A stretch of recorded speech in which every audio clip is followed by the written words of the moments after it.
जी, unmute की इजाज़त नहीं है। एंड पे मैं अनम्यूट करूंगा, क्योंकि दरमियान में फिर आपको पता डिस्टॉर्शन रहती है, माइक्स ऑफ नहीं होते। तो क्लास का जो है ना वो हमारा टेम्पो सारा ब्रेक हो जाता है। सो एंड पर मैं इसको अनम्यूट करूंगा, और फिर आपने जो भी कहना होगा वो आप कह सकते हैं जी।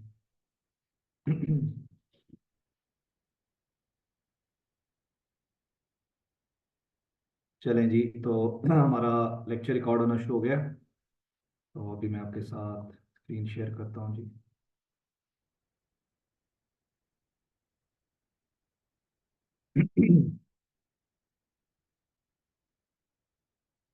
जी, तो अभी आपको स्क्रीन भी नजर आना शुरू हो जाएगी।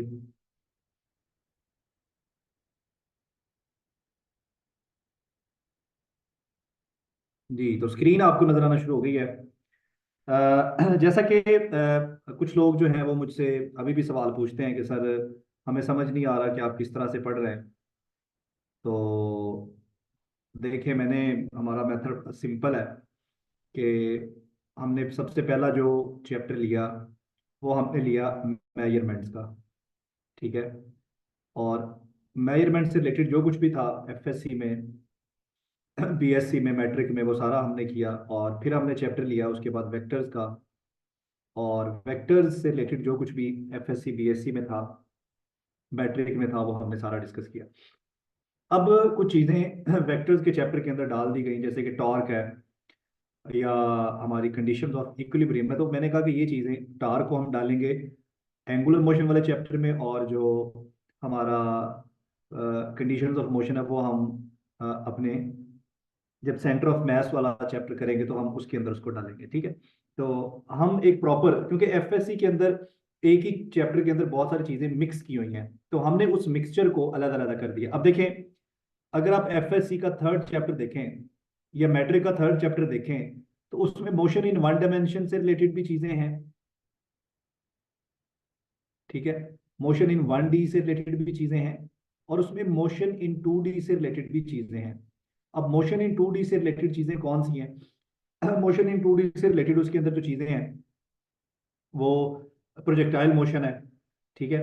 तो प्रोजेक्टाइल मोशन जो है ये टू डायमेंशन मोशन वाला जो हमारा चैप्टर है, हमने उसके अंदर इसको करना है। उसके अलावा आपने देखा कि उसके अंदर न्यूटन लॉज और मोमेंटम का भी जिक्र कर दिया गया है। तो हमने न्यूटन लॉ और मोमेंटम का बिल्कुल एक अलग चैप्टर ही बना दिया है। ठीक है। ताकि एफएससी के सारे कॉन्सेप्ट और बीएससी के सारे कॉन्सेप्ट, एचआर के वगैरह सारा कुछ उसके अंदर आपका क्लियर हो जाए। ठीक है। तो हम इस तरह से चल रहे हैं।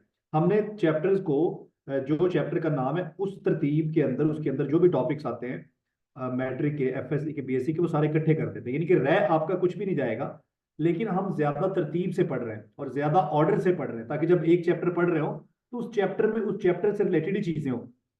अब मोशन इन वन डायमेंशन में मैं आपको प्रोजेक्टाइल मोशन नहीं पढ़ा सकता, क्योंकि वो मोशन इन टू डायमेंशन में आता है। एंगुलर मोशन वाले चैप्टर में मैं सेंटीमीटर फोर्स आपको नहीं पढ़ा सकता, क्योंकि सेंटीमीटर फोर्स जो है वो मोशन इन टू डायमेंशन वाले चैप्टर में आएगी।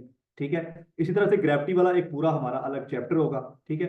तो इस तरह से चीजों को मिक्स नहीं किया, बल्कि हमने उनको सही तरतीब उसकी लगा के उसको हमने पढ़ना शुरू किया है। तो आई होप कि आप मेरी बात को नहीं समझे होंगे। क्यों जी, मेरी बात आपको समझ तो नहीं आई?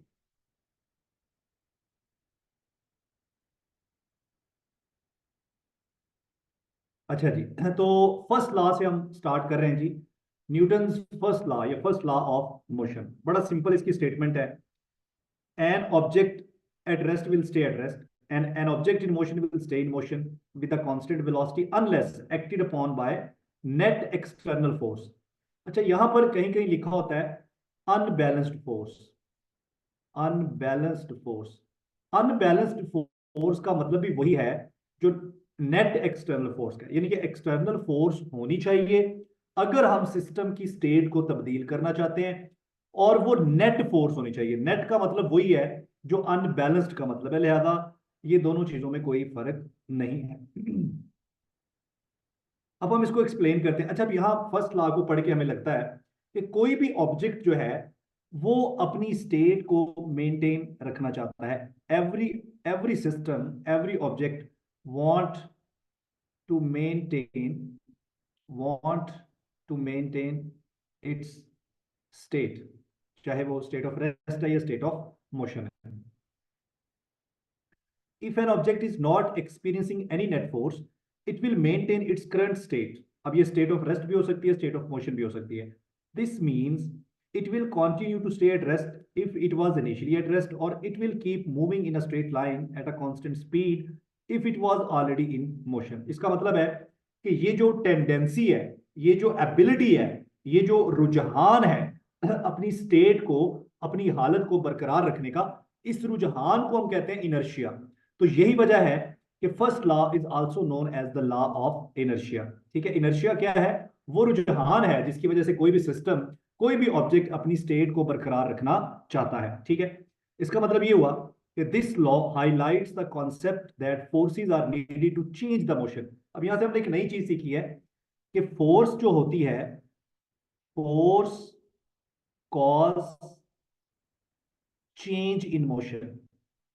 Force cause change in motion, यानी कि मोशन जो हमारा है ये उसको तब्दील करती है. मोशन इन स्ट्रेट लाइन की सारी बातें बात हो रही है. अच्छा जी, objects naturally want to maintain their current state. ये एक नेचुरल एबिलिटी है, इंट्रिंसिक एक एबिलिटी है ऑब्जेक्ट्स के अंदर कि वो अपनी स्टेट को मेंटेन रखना चाहती हैं, और इसी को ही हम इनर्शिया बोलते हैं. अब इनर्शिया की हमारे पास 3 टाइप्स हैं. सबसे पहले हमारे पास है inertia of rest.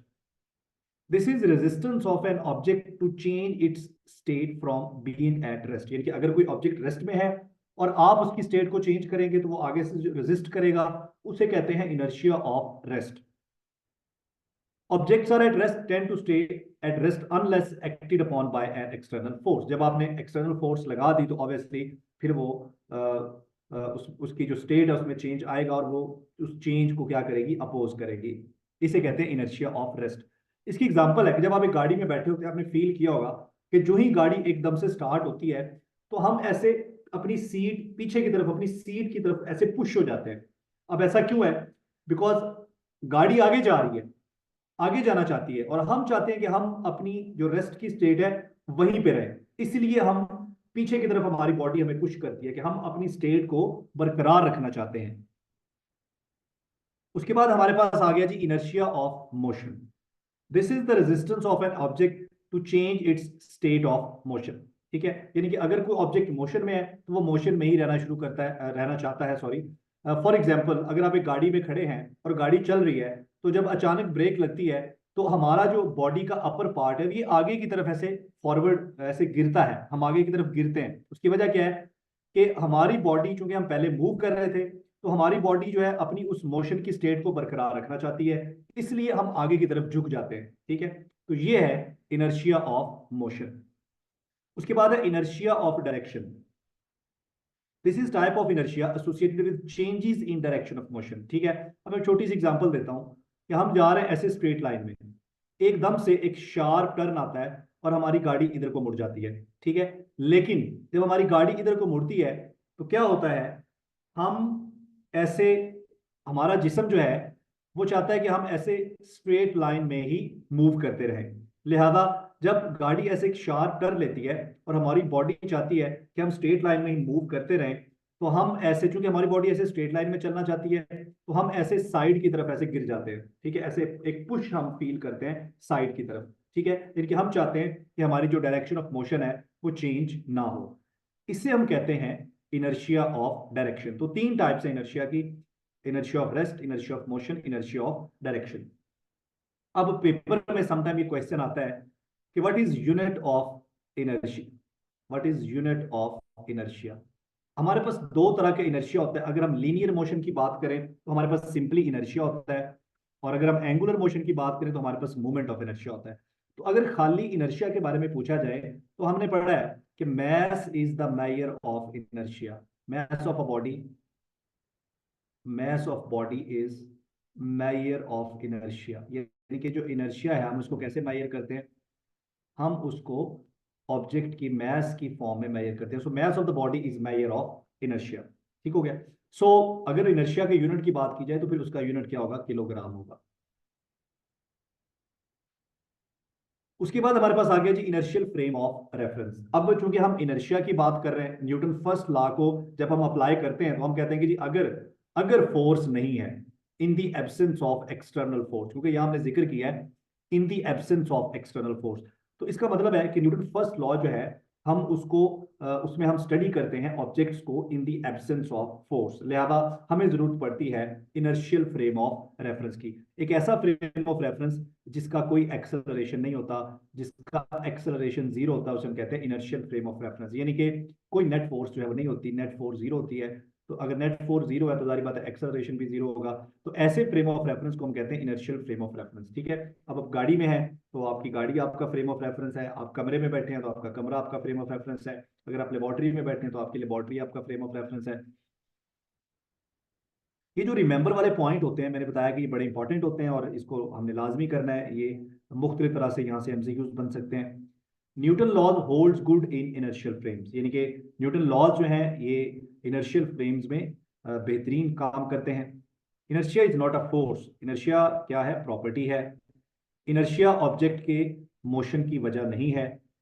First law is the study of state of object in absence of force, it does not study the effects of force. Force के इफेक्ट को डिस्क्राइब करने के लिए फिर हमारे पास न्यूटन सेकंड लॉ है। हमारा न्यूटन फर्स्ट लॉ जो है इसे कहते हैं लॉ ऑफ इनर्शिया। ठीक है, लॉ ऑफ इनर्शिया। ठीक है, यानी कि इसके अंदर हम फोर्स के इफेक्ट्स को स्टडी उस तरह से नहीं करते। तो सेकंड लॉ जो है ये फोर्स को डिफाइन करता है। सेकंड लॉ जो है इट डिफाइंस द फोर्स, लिहाजा हम फोर्स के जो इफेक्ट्स हैं जैसे कि एक्सेलरेशन है वो हम स्टडी करते हैं सेकंड लॉ में। mass is the measure of inertia of a body, so unit of inertia जो है वो सिंपली किलोग्राम ही होगा। उसके बाद हमारे पास आ गया जी न्यूटन सेकंड लॉ। ठीक है जी, न्यूटन सेकंड लॉ ये डेफिनेशन ऑफ फोर्स है। The acceleration of a body या an object is directly proportional to the net force. इसकी डेफिनेशन तो ऑब्वियसली आप कर लेंगे। तो न्यूटन सेकंड लॉ को हम कहते हैं जी F is equal to ma। अब यहां पर आप देख रहे हैं कि ये जो मैंने फॉर्म लिखी है F is equal to ma, ये जनरल फॉर्म नहीं है। जो जनरल फॉर्म है न्यूटन सेकंड लॉ की वो हमारे पास है F is equal to dp over dt। इसमें जो F is equal to m में है इसको कहा जाता है ड्राइव फॉर्म। ये न्यूटन सेकंड लॉ की ड्राइव फॉर्म है, ये उसकी ड्राइव शक्ल है, लेकिन जो उसकी जनरल फॉर्म है वो F is equal to dp over dt है। Force is equal to rate of change of momentum. जैसा कि पीछे हमने शुरू में जब न्यूटन फर्स्ट लॉ को पढ़ रहे थे तो हमने उसमें एक लाइन लिखी थी कि जो फोर्स होती है ना, फोर्स ये मोशन को चेंज करती है। तो यहाँ पर इस स्टेटमेंट की जो मैथमेटिकल शक्ल है वो आपके सामने है, ये देखें। यहाँ पर लिखा हुआ है कि force is equal to rate of change of momentum, यानी कि जब किसी ऑब्जेक्ट का मोमेंटम चेंज होगा तो जाहिर बात है हम कह सकते हैं कि उसका जो मोशन है उसमें तब्दीली आ रही है। तो ये तब्दीली किस वजह से आ रही है, फोर्स की वजह से आ रही है। अगर मैं यहाँ पर P को पुट कर देता हूँ mv, तो मेरे पास ये रिलेशन बन जाएगा F is equal to d into mv over dt। और अगर मैथ को हम कांस्टेंट मान लें तो ये हमारे पास बन जाएगा m into D V over D T. ये जो D V over D T है ये हमारे पास एक्सेलरेशन है, rate of change of velocity. So force is equal to mass multiply by acceleration. ठीक है जी, तो ये ड्राइव फॉर्म है जो एक्चुअली हमने ड्राइव किया F is equal to D P over D T से। तो ये भी एमसीक्यूज आ जाता है कि न्यूटन सेकंड लॉ की जो ज्यादा जनरल फॉर्म है वो कौन सी है। ठीक है, अब यहाँ पर कुछ बहुत बेसिक बच्चों जैसे एमसीक्यूज जो यहाँ से बन सकते हैं, ठीक है, उसको भी हम डिस्कस करते हैं। हम छोटी बड़ी हर चीज़ को डिस्कस करते हैं ताकि बहुत सारे ऐसे लोग भी होते हैं जिन्होंने फिजिक्स पढ़े, बहुत अरसा उनको गुजर जाता है और उनके जो बेसिक कॉन्सेप्ट्स हैं वो उनको रिवाइज करने की ज़रूरत होती है। और कुछ आप जैसे माशाल्लाह अच्छे भी होते हैं जिनको बेसिक सारे क्लियर होते हैं। अब देखें F is equal to M A. अब यहाँ पर अगर फर्ज करें कि मैं फोर्स को कांस्टेंट कर दूं, अगर मैं फोर्स को कांस्टेंट कर दूं तो constant is equal to M A. अब अगर दो ऑब्जेक्ट्स दो वैल्यूज का अगर प्रोडक्ट हो रहा है, वो जरब हो रही है और उनका जो आंसर है वो कांस्टेंट है, तो वो इनवर्सली प्रोपोर्शनल हो जाती है। इसका मतलब है कि मास और एक्सेलरेशन जो है ये इनवर्सली प्रोपोर्शनल हो जाएंगे। इसका मतलब ये है कि अगर आप दो ऑब्जेक्ट्स के ऊपर सेम फोर्स अप्लाई कर रहे हैं, अगर आप दो ऑब्जेक्ट्स के ऊपर सेम फोर्स, इस कॉन्सेप्ट को यहाँ पर मैं इसलिए समझा रहा हूँ कि आगे चल के मैंने इसको न्यूटन थर्ड लॉ के ऊपर अप्लाई करना है जब मैंने आपको समझाना है कि फोर्सेस जो होती हैं ये म्यूचुअल होती हैं। अब देखें, अगर दो ऑब्जेक्ट पर सेम फोर्स आप लगा रहे हैं तो जिसका मैस ज्यादा होगा उसमें कम एक्सेलरेशन प्रोड्यूस होगा, ठीक है, और जिसका मैस कम होगा उसमें ज्यादा एक्सेलरेशन प्रोड्यूस होगा अगर आप उन दोनों पर एक जैसी फोर्स लगा रहे हैं, ठीक है। इसके अलावा ये भी हो सकता है कि दो ऑब्जेक्ट्स का मैस सेम है, ठीक है, दो ऑब्जेक्ट्स का मैस सेम है, इसका मतलब है कि यहाँ पर मैस कांस्टेंट है। अब जो चीज कांस्टेंट है उसको आप साइड पे निकाल लें, constant is equal to F over A. इसका मतलब है कि अगर दो ऑब्जेक्ट्स कांस्टेंट है तो जिस पर आप ज्यादा फोर्स लगा, दो ऑब्जेक्ट का मास कांस्टेंट है तो जिस पर आप फोर्स ज्यादा लगाएंगे उसमें एक्सेलरेशन ज्यादा प्रोड्यूस होगा, और जिस पर कम फोर्स लगाएंगे उसमें कम एक्सेलरेशन प्रोड्यूस होगा। क्योंकि दो चीजें जब डिवाइड हो रही होती हैं तो वो डायरेक्टली प्रोपोर्शनल हो जाती हैं बशर्त के उनका जो रिजल्ट है वो कांस्टेंट है। अब एफ ओवर ए का जो रिजल्ट है वो कांस्टेंट है, वो मैथ कांस्टेंट है, लिहाजा यहाँ पर ये होगा कि अगर आप फोर्स ज्यादा लगाएंगे तो ज्यादा एक्सेलेशन प्रोड्यूस होगा, कम फोर्स लगाएंगे तो कम एक्सेलेशन प्रोड्यूस होगा। शर्त यह है कि मैथ क्या रहे, कांस्टेंट रहे। और हम एक्सेलरेशन को भी कांस्टेंट कर सकते हैं। अगर आप एक्सेलरेशन को कांस्टेंट कर लें तो acceleration is equal F over M, ठीक है। तो एक्सेलरेशन कांस्टेंट कर लें तो क्या होगा, जिसका मैस ज्यादा होगा उस पर आपको ज्यादा फोर्स लगानी पड़ेगी। अगर आप चाहते हैं कि दो ऑब्जेक्ट में सेम एक्सेलरेशन प्रोड्यूस हो तो जिसका मैस ज्यादा होगा उस पर आपको ज्यादा फोर्स लगानी पड़ेगी, और जिसका मैस कम होगा उस पर आपको कम फोर्स लगानी पड़ेगी। तो इस तरह के बहुत बेसिक बच्चों वाले एमसीक्यूज जो हैं, ताकि हमारे जो कॉन्सेप्ट्स हैं वो क्या हो जाए, रिवाइज हो जाए। जी इम्पल्स पे तो हम अभी गए नहीं है जनाब, इकराम साहब, अभी इम्पल्स की तरफ जाते हैं हम, ठीक है। अभी चलें जी, फिर हमारे पास एक रिमेंबर आ गया जी, this law provides the definition of force, ठीक है जी। इसका मतलब है कि अगर कोई एमसीक्यूज आए कि कौन सा न्यूटन लॉ है जो फोर्स को डिफाइन करता है, तो वो न्यूटन सेकंड लॉ है, ठीक है।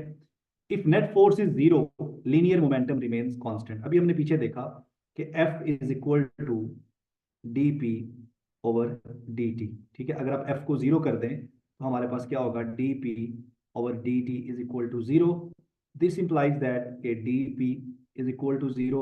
अब आप इंटीग्रेट कर लें ताकि डेरिवेशन खत्म हो जाए, ये डेरिवेटिव इंटीग्रेशन कैंसिल हो जाएंगे और जीरो का इंटीग्रेशन क्या आएगा, constant. So momentum is constant. इसका मतलब है कि अगर नेट फोर्स जीरो है तो लीनियर मोमेंटम क्या रहेगा, कांस्टेंट रहेगा। if the net external force is zero, the body is either in rest,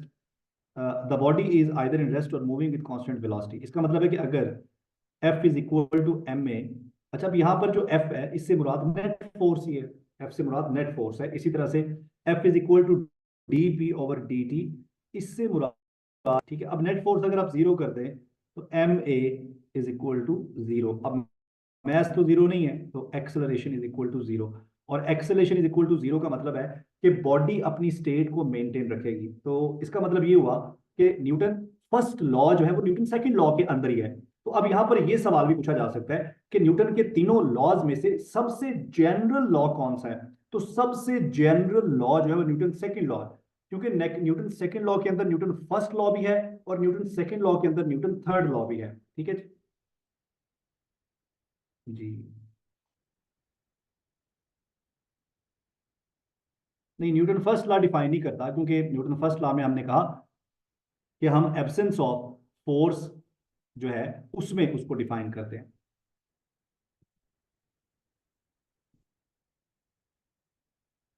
अच्छा जी, उसके बाद है जी Newton second law and pseudo forces. अब यहाँ पर आपके जहन में एक सवाल पैदा होना चाहिए, वो ये होना चाहिए कि हमने पीछे शुरू में एक स्टेटमेंट कही थी कि न्यूटन लॉज हैं they are hold good in inertial frame of reference.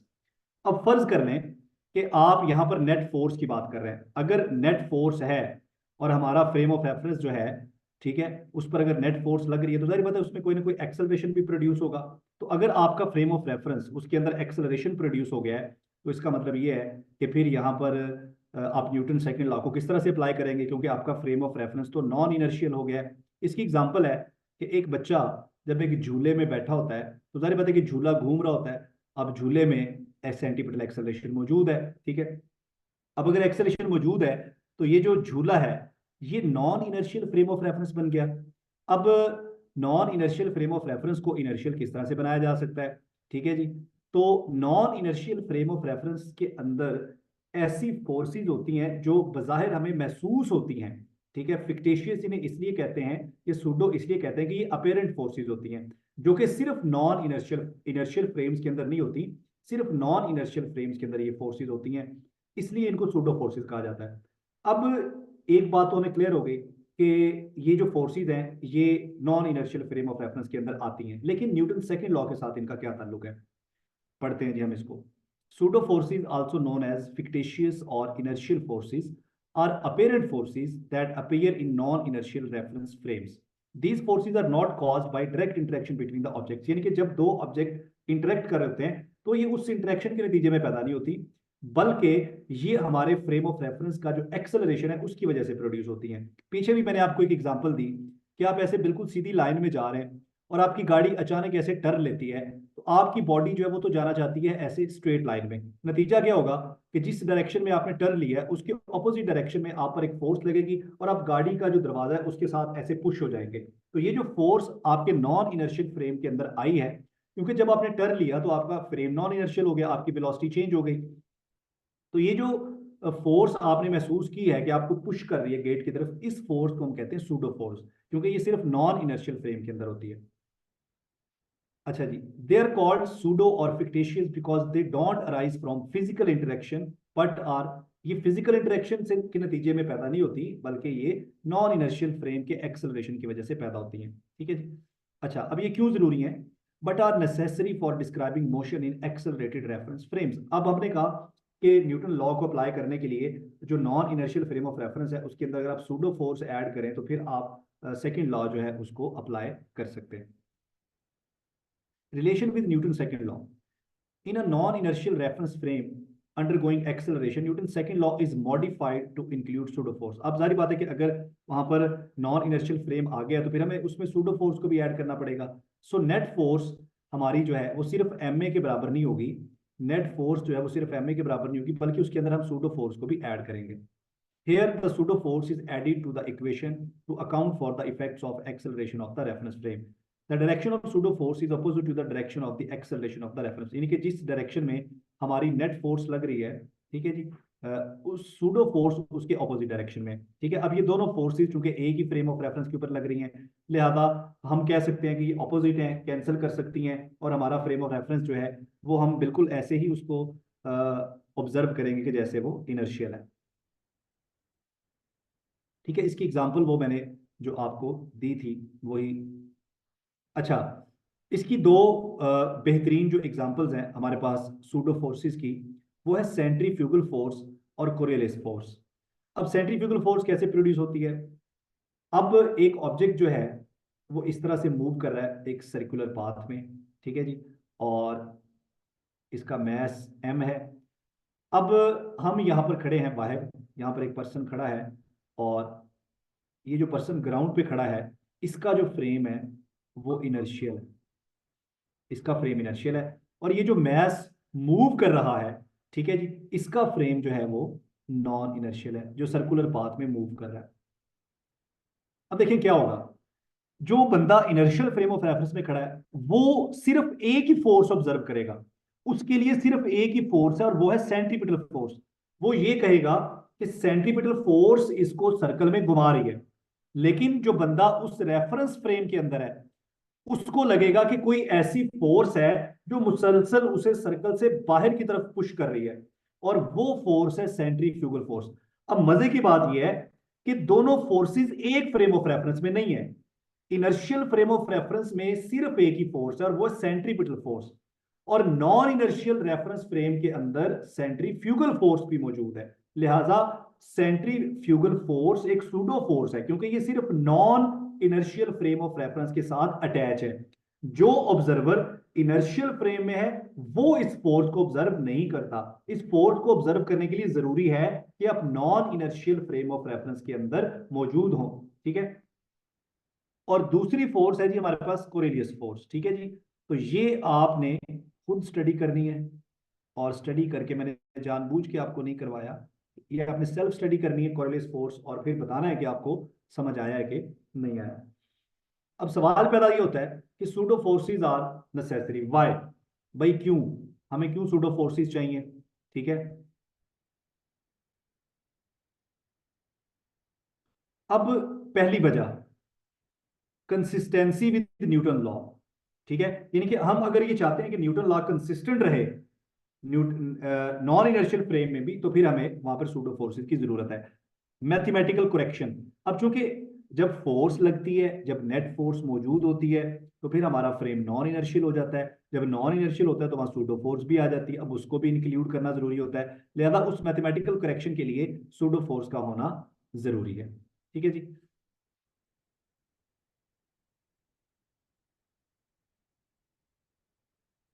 अच्छा जी, अब हमारे पास आ गया जी momentum. So what is momentum? Momentum is quantity of motion of an object. ठीक है, it is also known as inertia of motion. Momentum क्या है? Product of mass and linear velocity. ये तो इसकी मैथमेटिकल डेफिनेशन, ये प्रोडक्ट है मास और वेलोसिटी का, लेकिन एक्चुअल जो इसकी फिजिकल सिग्निफिकेंस है वो है quantity of motion. So momentum is quantity of motion. ये वेक्टर क्वांटिटी है और यूनिट वगैरह वगैरह तो आप इसका देख लेंगे। अब मैं आ जाता हूं असल चीज के ऊपर जो मैं डिस्कस करना चाहता हूं, that is P is equal to M P. ठीक है, अब देखें, सम टाइम हमसे कोई सवाल पूछता है कि यार एक बड़ा ट्रक जा रहा है और एक छोटी गाड़ी जा रही है, तो बताएं ज्यादा मोमेंटम किसका है। अब मैं आपको ये कहता हूं कि यार जो बड़ा ट्रक है ना, ये जा रहा है जी, बड़ा ट्रक, बड़ा ट्रक जा रहा है जी, ठीक है जी, ये बड़ा ट्रक जा रहा है और इसके पास से एक छोटी कार जो है वो ऐसे शू करके गुजर जाती है। अच्छा, अब ये सवाल मैंने बच्चों से पूछा कि एक बड़ा ट्रक जा रहा है उसी डायरेक्शन में पैरेलल, और उसी डायरेक्शन में जो है एक गाड़ी जा रही है, एक गाड़ी जो है ना उसको ऐसे शू करके फराटे भरती हुई क्रॉस करके चली जाती है। तो मैंने कहा बच्चों बताओ कि ज्यादा मोमेंटम किसका होगा। तो बच्चों ने कहा फौरन सर जी कार का। तो यहाँ समझने में थोड़ा सा हमें गौर करना होगा कि मोमेंटम जो है वो मास और वेलोसिटी का प्रोडक्ट है। इसका मतलब है कि हम सिर्फ वेलोसिटी की बुनियाद पर नहीं बता सकते कि ज्यादा मोमेंटम किसका है। ज्यादा मोमेंटम कार का भी हो सकता है और ज्यादा मोमेंटम जो है वो ट्रक का भी हो सकता है। डिपेंड करता है कि दोनों का प्रोडक्ट क्या है। इसका मतलब है कि जब मोमेंटम की बात करनी है ना, ठीक है, जब भी हमने मोमेंटम की बात करनी है तब हमने इस प्रोडक्ट की बात करनी है। किस किस का प्रोडक्ट? मैस और वेलोसिटी का प्रोडक्ट। ठीक हो गया जी। नहीं, देखें यही गलती उम्मे हेमन आपने भी की, ट्रक का ज्यादा होगा वेलोसिटी ज्यादा कार की होगी। नहीं, जो मोमेंटम है वो प्रोडक्ट है मैस और वेलोसिटी का। ठीक है, अब इस प्रोडक्ट को जरा समझते हैं, छोटी छोटी एग्जांपल्स देता हूं मैं आपको। फर्ज कर लें कि मैं ये कहता हूं कि जी momentum of car is equal to momentum of truck. क्या ये पॉसिबल है? जी बिल्कुल पॉसिबल है। कैसे पॉसिबल है? अगर आप पी को सेम कर दें दोनों के लिए तो पी कांस्टेंट हो जाएगा। अब ये भी मैंने आपको पढ़ाया कि constant is equal to mass into velocity. ठीक है, अब इसका मतलब है कि अगर हम ये चाहते हैं कि कार और वेलोसिटी का मोमेंटम सेम रहे, कांस्टेंट रहे, तो फिर जिसका मास ज्यादा है उसकी वेलोसिटी क्या होगी? कम होगी। इसका मतलब है कि बज़ाहिर कार ज्यादा स्पीड से जा रही है लेकिन मोमेंटम दोनों का सेम है। वजह क्या है कि दोनों का मोमेंटम अगर सेम है तो दोनों का मास और वेलोसिटी एक दूसरे के इनवर्सली प्रोपोर्शनल हो जाएंगे। m1v1 is equal to m2v2, यानी कि mass of truck and velocity of truck is equal to mass of car into velocity of car. अब ट्रक का मोमेंटम ज्यादा है, सॉरी मास ज्यादा है, उसकी वेलोसिटी कम होगी। कार का मास कम है, कार की वेलोसिटी ज्यादा होगी। So velocity of car will be greater than velocity of truck and mass of car is less than mass of truck. Clear हुआ? इसका मतलब है कि ये प्रोडक्ट से हमने अंदाजा लगाना है, खाली मैस और वेलोसिटी से नहीं। अच्छा, अब यहां पर हमारे पास और कंडीशंस भी हैं। कैसे? अब फर्ज कर लेते हैं कि कार और ट्रक जो हैं वो दोनों सेम वेलोसिटी से जा रहे हैं। इसका मतलब है कि अगर हम दोनों की वेलोसिटी कांस्टेंट कर देते हैं, अगर वेलोसिटी कांस्टेंट कर दें तो हमारे पास velocity is equal to P over M. ठीक है, अब वेलोसिटी कांस्टेंट हो चुकी है। अगर वेलोसिटी कांस्टेंट है तो ये दोनों डायरेक्टली प्रोपोर्शनल हो जाएंगे, क्योंकि जब दो चीजें डिवाइड हो रही हैं और उनका रिजल्ट कांस्टेंट है तो फिर दोनों डायरेक्टली प्रोपोर्शनल है। इसका मतलब ये हुआ कि अगर कार और वेलोसिटी, सॉरी कार और ट्रक सेम वेलोसिटी से जा रहे हैं तो किसका मोमेंटम ज्यादा होगा? जिसका मैस ज्यादा होगा उसका मोमेंटम ज्यादा होगा। इसका मतलब है कि अगर कार और वेलोसिटी, सॉरी, कार और ट्रक सेम वेलोसिटी से जा रहे हैं, तो ट्रक का चूंकि मैस ज्यादा, लिहाजा उसी का मोमेंटम ज्यादा होगा। कार कार का मैस कम है तो कार का मोमेंटम कम होगा ट्रक से। ठीक हो गया। एक तीसरी चीज भी है, वो हम मैथ को भी सेम कर सकते हैं। अगर मैथ को सेम कर दें तो m is equal to P over V. इसका मतलब है कि अगर दो ट्रक या दो गाड़ियां, ठीक है, जिनका मैथ सेम है, उनमें मोमेंटम ज्यादा किसका होगा? जिसकी वेलोसिटी ज्यादा होगी। ठीक है। तो इस तरह से हमने चीजों को एनालाइज करना है। ठीक है। अब यहां पर थोड़ी सी सोच थी, छोटी सी सोच थी। ठीक है। उस छोटी सी सोच को जब हमने अप्लाई किया तो हमें पता चला कि किसका मैस कम और किसका मैस ज्यादा, किसका मोमेंटम कम, किसका मोमेंटम ज्यादा। ये सारी बातें मैंने यहाँ पर लिख दी हैं। Momentum depends upon both mass and velocity. Two objects of different mass and different velocity may have same value of momentum. If two objects have same momentum, the massive body is slower. अच्छा, अगर दो object का momentum same है, फर्ज कर लें, ठीक है, ये अभी मैंने आपको करवाया। ठीक है। If two object have same momentum, the massive body is slower. ये देखें, अगर दो ऑब्जेक्ट का मोमेंटम सेम है तो जिसका मैस ज्यादा होगा वो स्लो होगी। ठीक है। ये देखें, ट्रक जो है वो स्लो है। ठीक है।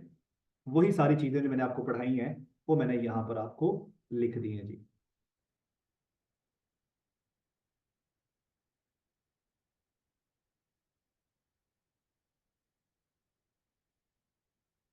अब बुलेट और गन वाली एग्जांपल को आप खुद अप्लाई करें ना अपने प्रैक्टिस के तौर पर। ठीक है।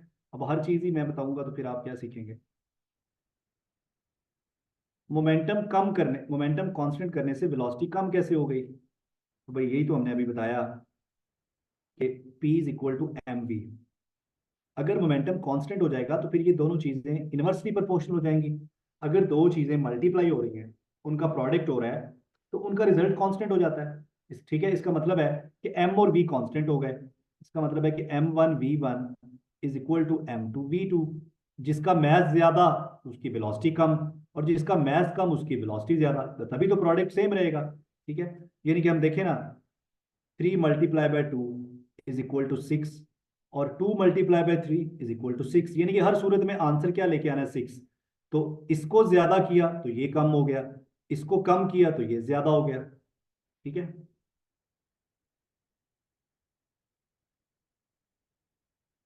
आप उसको दोबारा सुनिएगा, सेंट्रीफ्यूगल को मैंने बहुत डिटेल से एक्सप्लेन किया है, इंशाल्लाह आपको समझ आ जाएगा। अब चलते हैं जी इंपल्सिव फोर्सेस के ऊपर। So what are impulsive forces? A force that act for very short interval of time, ठीक है, is called impulsive force.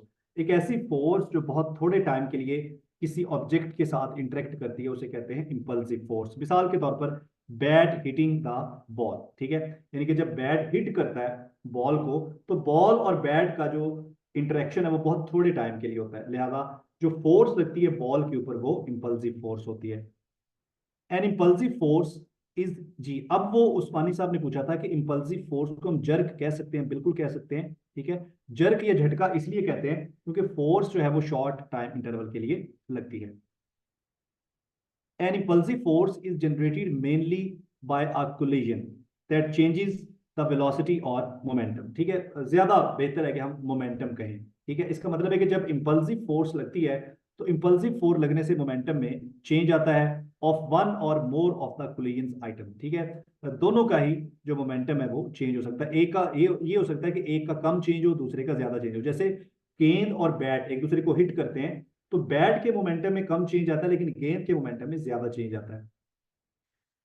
Impulsive forces acts on a body and cause it to change its state of motion for a brief time. ठीक है। यानी कि थोड़े time के लिए ये फोर्स लगती है जिसके नतीजे में हमारी स्टेट ऑफ मोशन, देखिए स्टेट ऑफ मोशन हम किसको बोलते हैं? स्टेट ऑफ मोशन हम बोलते हैं मोमेंटम को। ठीक है। तो जब स्टेट ऑफ मोशन चेंज हो गई तो इसका मतलब है कि हमारा मोमेंटम जो है वो चेंज हो गया। अच्छा जी, आगे बढ़ते हैं जी, मोमेंटम और इम्पल्स को मजीद डिस्कस करते हैं।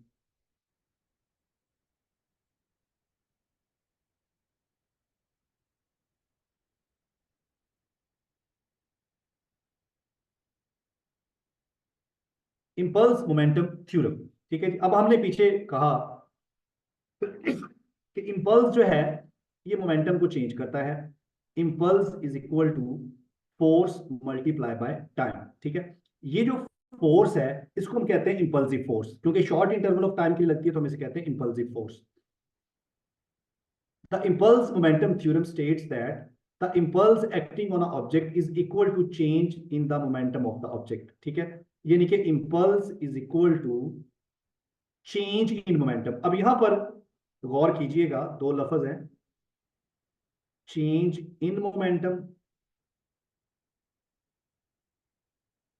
और दूसरा लफ्ज है rate of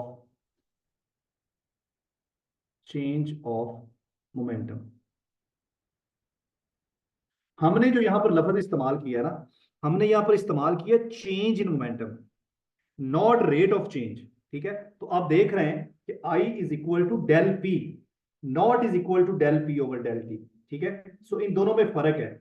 ये सिंपली चेंज इन मोमेंटम है, रेट ऑफ चेंज नहीं है, क्योंकि यहां पर खाली डेल पी है, यहां पर del P over del T नहीं है। इसका मतलब है कि इंपल्स, क्योंकि टाइम का जिक्र तो हम पहले कर चुके हैं ना, हम ये कह चुके हैं कि impulse is equal to force multiply by time.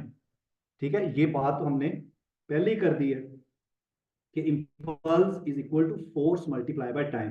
तो ये हम पहले कर चुके हैं कि अगर ये इम्पल्सिव फोर्स है और ये शॉर्ट टाइम इंटरवल के लिए लगती है, तो फिर ये क्या करेगी, ये मोमेंटम को बदलेगी। इसे कहते हैं इम्पल्स मोमेंटम थ्योरम। ठीक है, तो इसका मतलब है कि impulse is equal to change in momentum, यानी कि final momentum minus initial momentum, M V F minus M V I. इसे कहते हैं इम्पल्स मोमेंटम थ्योरम। और की पॉइंट्स क्या पे यहाँ पे, impulse is a change in momentum and it depends upon the force applied and the time over which force is applied। ठीक है, तो impulse क्या है, change in momentum, और ये दो चीजों पे डिपेंड करता है। impulse is equal to change in momentum। ठीक है, और ये दो चीजों पे डिपेंड करता है, फोर्स पर और उस टाइम इंटरवल पर जिसके लिए फोर्स, जितने टाइम इंटरवल के लिए फोर्स लगती है। The impulse momentum theorem helps relate the force acting on a body to the resulting change in its motion। ये दो चीजों को रिलेट करता है कि कितनी फोर्स लगी है और उस फोर्स का रिजल्ट क्या आया है, ये उस फोर्स का रिजल्ट है। If the time of impact is small the force will be large. ठीक है, यानी कि अगर टाइम स्मॉल होगा तो फोर्स क्या होगी, लार्ज। और अगर टाइम जो है इंपैक्ट का वो ज्यादा होगा तो फोर्स का इंपैक्ट क्या हो जाएगा, कम हो जाएगा। यानी कि I is equal to F cross T. अगर टाइम का इंपैक्ट ज्यादा होगा तो फोर्स का इंपैक्ट कम हो जाएगा, और अगर टाइम का इंपैक्ट कम होगा तो फोर्स का इंपैक्ट क्या हो जाएगा, ज्यादा हो जाएगा। जैसा कि आपने देखा कि जब एक फील्डर कैच को पकड़ता है तो वो अपने हाथ पीछे की तरफ लेके जाता है ताकि उसका जो इम्पैक्ट का टाइम है वो कम हो जाए। जब इम्पैक्ट का टाइम कम हो जाएगा तो सॉरी, इम्पैक्ट का टाइम बढ़ जाए, जब इम्पैक्ट का टाइम बढ़ जाएगा तो उसके हाथों में जो फोर्स लगेगी वो कम लगेगी। इस तरह की और बहुत सारी एग्जांपल्स हैं। कार की जो सीट बेल्ट है उसका भी यही काम है, वो भी टाइम को ज्यादा करती है ताकि फोर्स का इम्पैक्ट कम हो जाए। हेलमेट जो है वो भी यही काम करता है ताकि इम्पैक्ट जो है टाइम का वो ज्यादा हो जाए और फोर्स का क्या हो जाए, कम हो जाए। हम अगर एक वॉल के ऊपर, ये एक दीवार है फर्ज करें, और मैं इस दीवार के ऊपर अपने ऐसे हाथ से पंच मारूं तो जाहिर बात है पेन होगी। क्यों होगी, क्योंकि टाइम का जो इम्पैक्ट है वो कम होगा। ठीक है, जिसकी वजह से फोर्स ज्यादा लगेगी। लेकिन अगर इसी दीवार के ऊपर मैं कोई तकिया रख के मारूं तो फिर फोर्स का इम्पैक्ट कम हो जाएगा, क्योंकि टाइम इंटरवल बढ़ जाएगा, जिसकी वजह से फोर्स कम लगेगी और हमें तकलीफ नहीं होगी, हम हर्ट नहीं होंगे।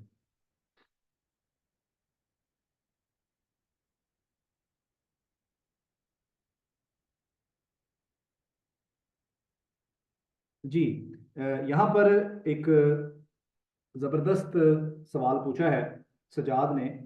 ठीक है जी, ये सजाद जो है ये जब से हमने तैयारी शुरू कराई है, ये तब से ही जो है वो हमारी एकेडमी का पार्ट है। और इंशाल्लाह इस बार इनका एसएस का केपी का जो टेस्ट है वो क्लियर हो जाएगा। ठीक है, और इनके जो क्वेश्चंस होते हैं वो बहुत ही ज़बरदस्त होते हैं। इनका भी हमने माइक ऑफ किया हुआ है, वरना अगर इनका माइक खोल दे तो ये इतने ज़बरदस्त सवाल पूछते हैं और इस तरह के सवाल पूछते हैं जो मोस्टली बच्चों के जहन में आते हैं। और वो ऐसे सवाल होते हैं कि जहां पर अक्सर ही हम खामोश हो जाते हैं। ठीक है जी। जी, तो अभी इन्होंने सवाल पूछा है कि हम यहाँ पर एवरेज फोर्स क्यों लेते हैं। एवरेज फोर्स या समटाइम हम उसको नेट फोर्स भी कह सकते हैं। ठीक है, तो पीछे हमने पढ़ा था कि F is equal to dp/dt, rate of change of momentum. ठीक है, तो ये जो फोर्स थी मैंने जिक्र किया था कि ये नेट फोर्स है। ठीक है, लिहाजा net force multiply by time is equal to D P. Net force या एवरेज फोर्स का कॉन्सेप्ट इसलिए लिया जाता है कि हो सकता है कि एक से ज्यादा फोर्सेज हों, और एक से ज्यादा फोर्सेज का सम जो है वो जीरो भी हो सकता है। लिहाजा जब आप नेट फोर्स की बात करते हैं तो इसका मतलब है कि वहां फोर्स मौजूद है। ठीक है जी। अच्छा जी, एक अक्सर सवाल जो बच्चे पूछते हैं और मुख्तलिफ जगह पर उसके जवाब मुख्तलिफ लिखे होते हैं और अक्सर लोग उसके अंदर कंफ्यूज होते हैं, तो उसको हम आंसर करते हैं जी। वो है, does a moving object have impulse, यानी कि अगर कोई ऑब्जेक्ट मूव कर रहा है तो उसका इम्पल्स होगा या नहीं होगा। अभी मैं आपको पढ़ा के आया हूं कि इम्पल्स अगर है या नहीं है, उसका एक सिंपल सा सोल्यूशन है। आप ये देखें कि उसके मोमेंटम में चेंज आ रहा है कि नहीं आ रहा। ठीक है, अब फर्ज कर लें कि अगर मोमेंटम में चेंज नहीं आ रहा, डेल पी जीरो है, तो इसका मतलब है कि इम्पल्स भी जीरो है। लेकिन अगर हमारे ऑब्जेक्ट के ऊपर कोई फोर्स लग रही है, कोई इम्पल्सिव फोर्स, जिसकी वजह से इसके मोमेंटम में चेंज आ रहा है, तो फिर जारी बात है कि उसके अंदर इम्पल्स होगा। तो इसका जवाब यस और नो दोनों में भी है। डिपेंड करता है आपने पहचान कहाँ से करनी है। आपने पहचान करनी है कि हमारा जो ऑब्जेक्ट है, क्या हमारे ऑब्जेक्ट का मोमेंटम चेंज हो रहा है। तो अगर तो उसका मोमेंटम चेंज हो रहा है तो इसका मतलब है कि उस पर कोई इंपल्सिव फोर्स लग रही है। अगर उसके मोमेंटम में चेंज नहीं आ रहा तो फिर इसका मतलब है कि उसका इंपल्स जो है वो जीरो है। अब हमारे पास आ गया जी न्यूटन्स थर्ड लॉ। ठीक है, जाहिर बात है सबने पढ़ा, एवरी एक्शन है इक्वल एंड ऑपोजिट रिएक्शन। लेकिन इसके अंदर ये बज़ाहिर बहुत सिंपल है, लेकिन इसके अंदर बहुत सारी पेचीदगियां हैं जो हमने डिस्कस करनी है। सबसे पहले, action and reaction are forces.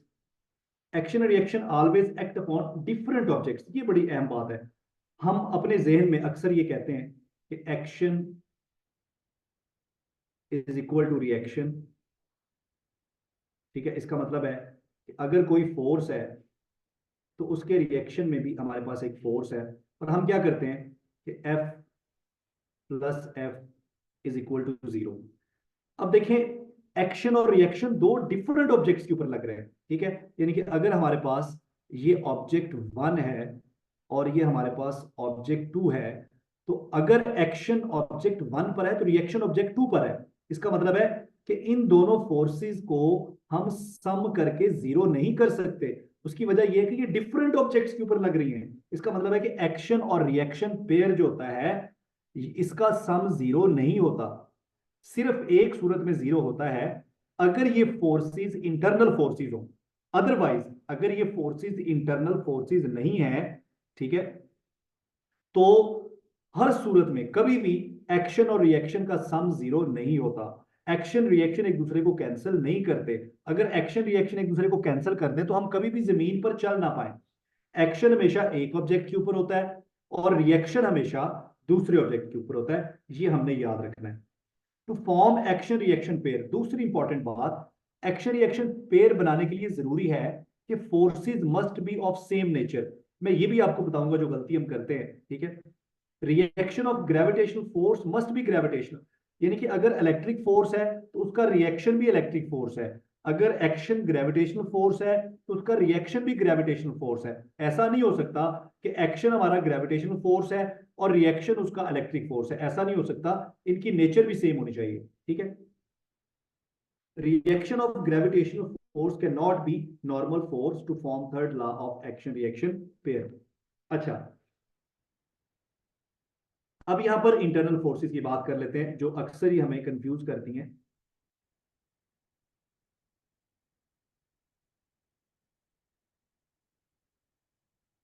जी, अगर कोई ऑब्जेक्ट यूनिफॉर्म मोशन में है तो फिर उसमें इंपल्स नहीं होगा।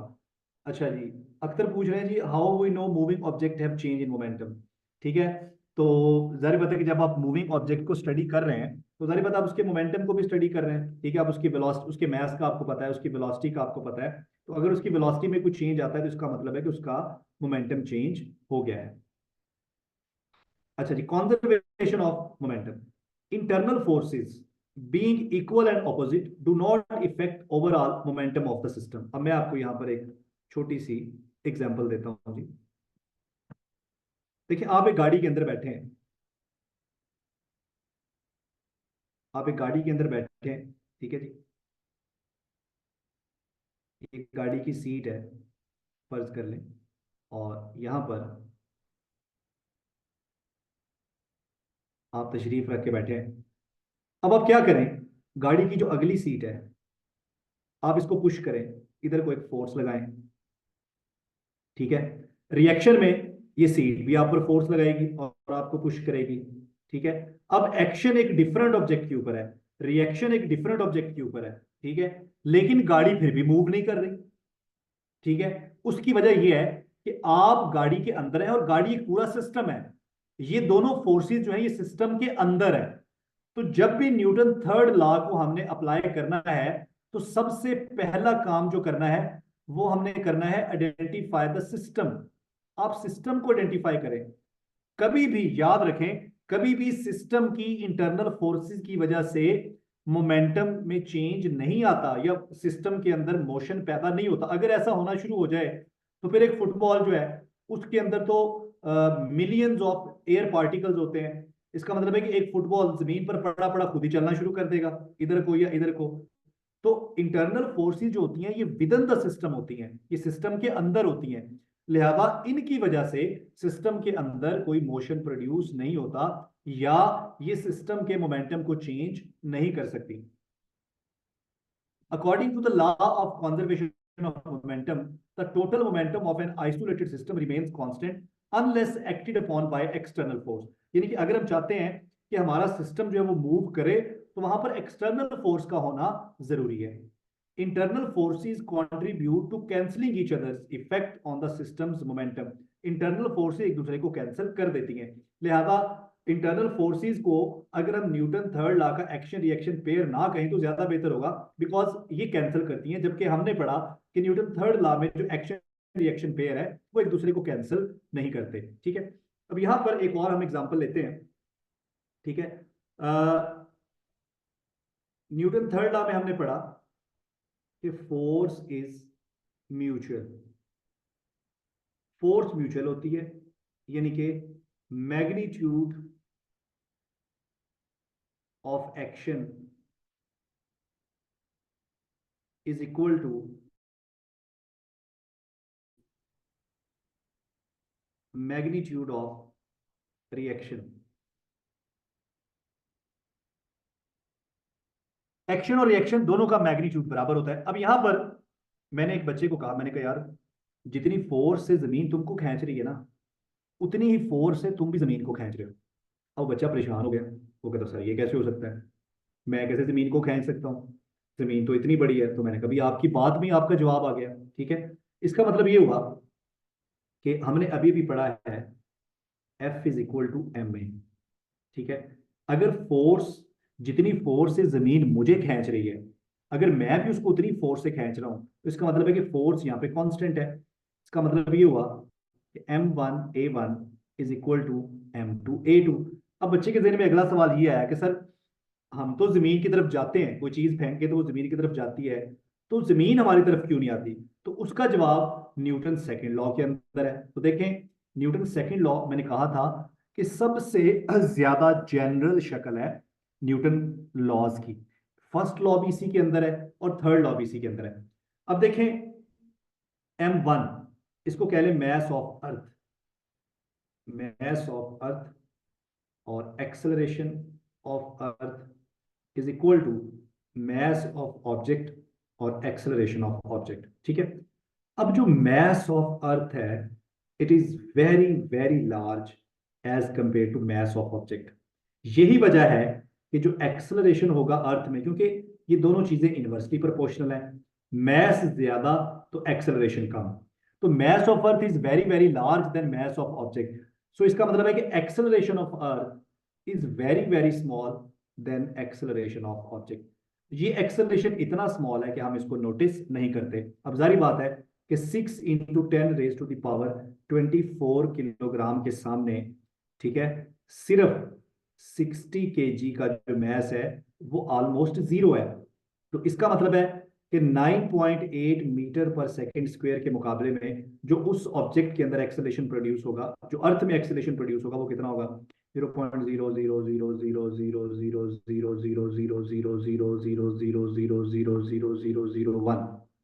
अब ये इतना कम एक्सेलरेशन है कि अर्थ इसको फील नहीं करेगी या हमें भी फील नहीं होगा। लेकिन चूंकि हमारा मैस अर्थ के मुकाबले में बहुत कम है, लिहाजा हमारा एक्सेलरेशन बहुत ही ज्यादा होगा और वो 9.8 मीटर पर सेकंड स्क्वायर होगा। आई होप कि आप मेरी बात को बिल्कुल भी नहीं समझे। कोई ना समझे खुदा करे। है जी? है जी? मजा आ रहा है कि नहीं आ रहा?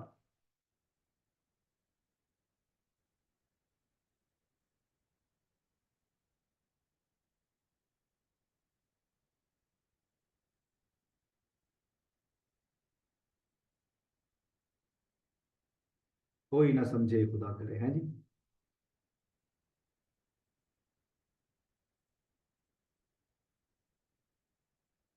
हाँ, शफी कह रहे हैं सर आप तो शायर ही बन गए। मैं शायर तो नहीं। है जी?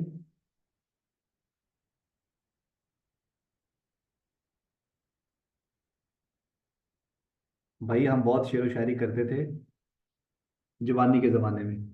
ऐसे ऐसे शेर लिखते थे कि किसी को भी समझ नहीं आते थे। फिर बिलाखिर दिल बर्दाश्त होकर हमने शायरी छोड़ दी।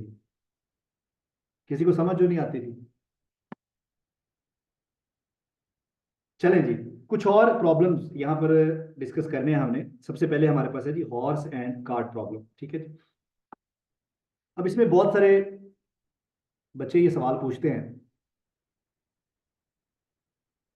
जवान आपने कह दिया तो मान लिया, लेकिन अल्हम्दुलिल्लाह हमारी जो उम्र है वो 36 प्लस हो चुकी है। आज मुझे एक आंटी मिली, तो मुझे कहती है दीन तुम्हारे तो सारे बाल ही सफ़ेद हो गए। मैंने कहा कोई बात नहीं आंटी, मैं सफ़ेद जो है ना वो सफ़ेद बाल ही मुझे जो है ना, मैं इसको काले नहीं कराऊंगा, ये सफ़ेद ही रहेंगे। तो मैंने कहा मुझे इसका कोई कम्प्लेक्स नहीं है। कहती हाय वे पुत्र तेरी उम्र कितनी कोई तो तू वे बाल चिट्टे हो गए। मैं कहा कोई नहीं आंटी जी, छोटे छोटे बच्चों के बाल चिट्टे हो जाते हैं, तो मैं तो फिर भी माशाल्लाह 36 का हो गया। नहीं पुत्र ये कोई उम्र तो ना होगी, तो वो लवा लिया कर कलर शलर। मैं क्या, नहीं आंटी जी कलर जो है ना उससे मजीद वाइट हो जाते हैं, और ये सफ़ेद बालों का वैसे भी एक भरम होता है कि कोई वैसे शायद इज्जत करे ना करे, तो शायद सफ़ेद बालों की वजह से कर ले। तो मैंने कहा नहीं जी, मैं तो बालों को ऐसे ही रखूंगा सफ़ेद ही। है जी? आपको नज़र आ रहे हैं मेरे सफ़ेद बाल? एक मिनट मैं दिखाता हूँ आपको।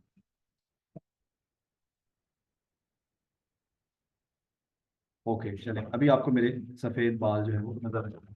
मैंने कैमरे को थोड़ा ब्लर कर दिया ताकि सही जो है ना मेरी शक्ल आपको नज़र ना आए।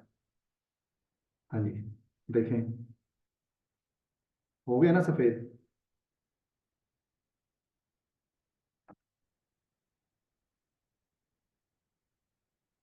ये वो शायद यहाँ पे नज़र नहीं आ रहे।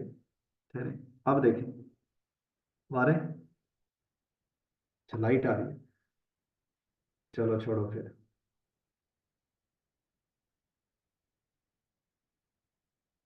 लाइट वो असल में सामने लगा हुआ ना bulb,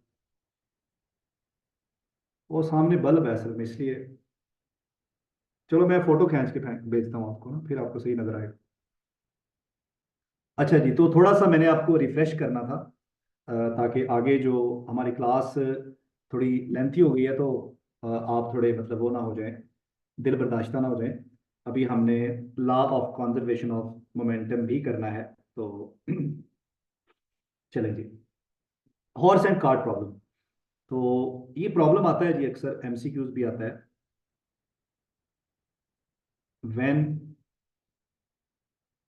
horse pulls the cart, ठीक है, तो एक्शन ऑन, एक्शन किसके ऊपर होता है? ठीक है, यहाँ पर हम बनाते हैं जी, ये हमारा ग्राउंड है और ये हमारा कार्ट है। मैं इस प्रॉब्लम को सिंप्लीफाई करूंगा, ठीक है, ताकि आप कंफ्यूज ना हो, ठीक है। और अभी जब मैंने हॉर्स बनाना है ना, तो बस आपने हंसना नहीं है,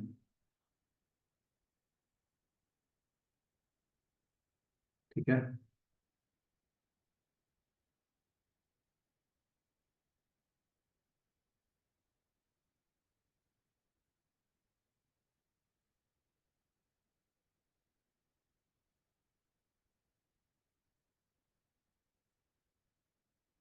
अच्छा जी, ये है जी हमारा हॉर्स एंड कार्ट प्रॉब्लम। और हम इसमें देखना चाहेंगे कि एक्शन किसके ऊपर है। अच्छा, अब ये हॉर्स और कार्ट, ये पूरा एक सिस्टम है, ठीक है, ये पूरा एक सिस्टम है।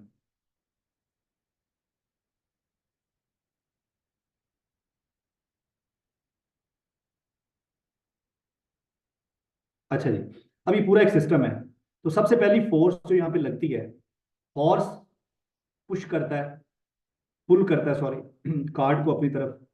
तो कार्ट पर एक फोर्स लगती है, फोर्स ऑन कार्ट, ठीक है। उसके रिएक्शन में कार्ट भी पुल करता है हॉर्स को, तो फोर्स लगती है हॉर्स के ऊपर। अब ये एक्शन जो है किसके ऊपर हुआ? एक्शन हुआ जी, नंबर वन, कार्ट के ऊपर, ठीक है। लेकिन ये दोनों इंटरनल फोर्सेस हैं, विद इन द सिस्टम है, लिहाजा ये एक दूसरे को कैंसिल कर देंगी। तो फिर हॉर्स मूव कैसे करेगा? ठीक है, तो यहां पर फिर आती है जी हमारी अगली फोर्स, जो कि है, हॉर्स जो है ये पुश करेगा ग्राउंड को पीछे की तरफ। तो एक्शन किसके ऊपर हुआ जी? ग्राउंड के ऊपर। रिएक्शन में ग्राउंड भी पुश करेगा हॉर्स को, और ये फोर्स जो है ये हमारी एक्सटर्नल फोर्स है। लिहाजा ये वो फोर्स है जिस फोर्स के साथ जो अर्थ है वो रिएक्शन के तौर पर हॉर्स को आगे की तरफ पुश करती है, और हॉर्स जो है वो मूव करता है। तो एक्शन किसके ऊपर हुआ? कार्ट के ऊपर और ग्राउंड के ऊपर। और रिएक्शन किसके ऊपर हुआ? हॉर्स के ऊपर।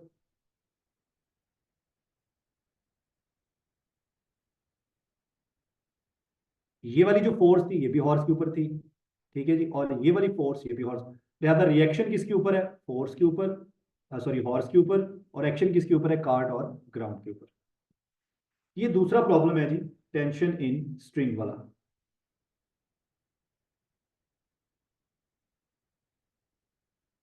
इसमें क्या होता है कि हम, एक स्ट्रिंग है, उसके दोनों एंड्स पर एक ही फोर्स लगाते हैं, यहाँ भी 10 न्यूटन और यहाँ भी 10 न्यूटन। तो हम कहते हैं जी टेंशन कितनी है इसमें?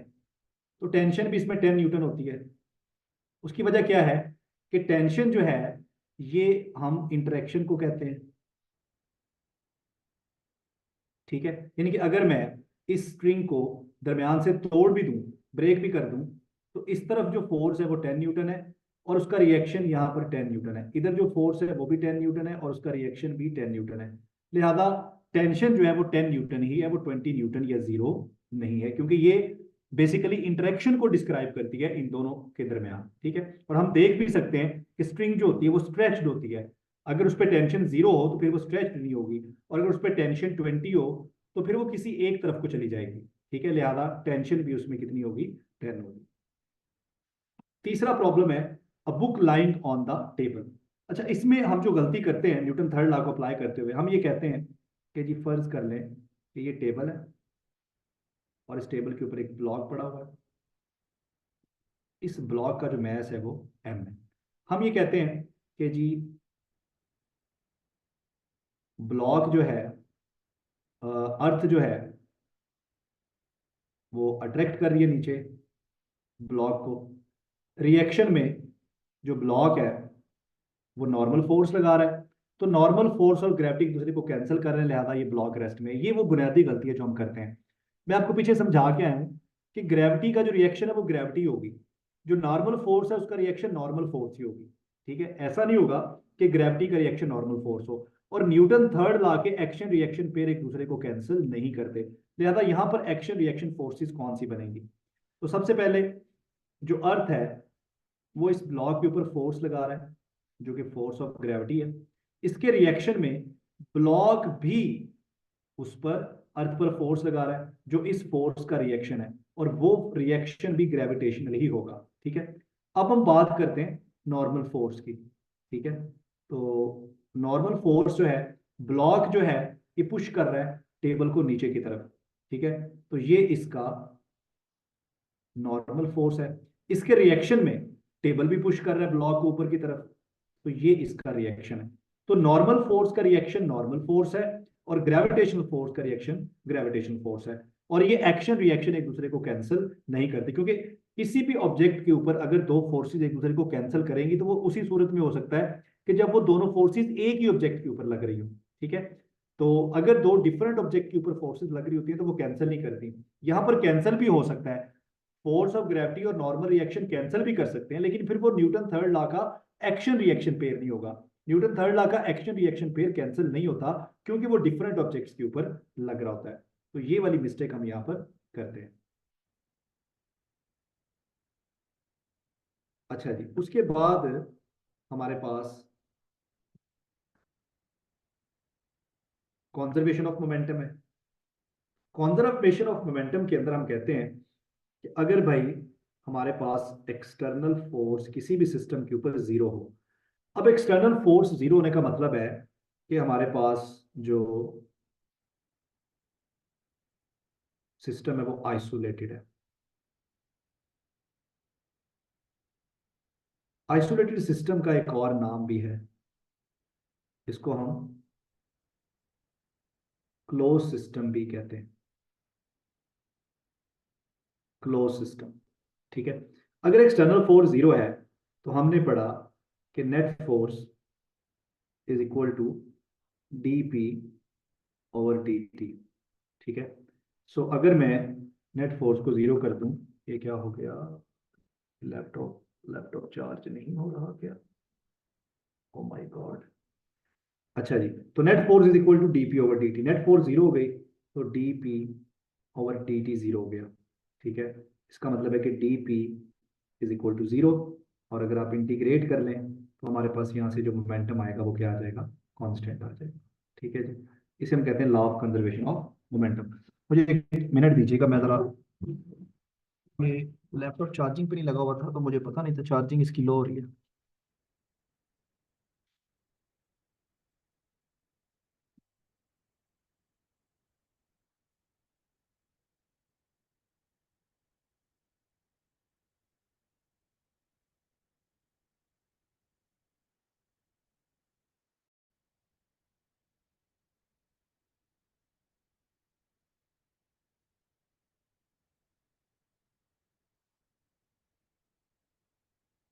जी जनाब। तो इसके बाद एक टॉपिक और हमारा रह गया है, और वो है रॉकेट प्रोपल्शन। रॉकेट प्रोपल्शन, क्योंकि रॉकेट प्रोपल्शन जो है ये भी मोमेंटम और न्यूटन थर्ड लॉ के अंदर ही आता है। और मैं आपसे दरख्वास्त करूंगा कि ये टॉपिक आप खुद कर लें। ठीक है जी। अब मैं आपके माइक खोलने लगा हूँ।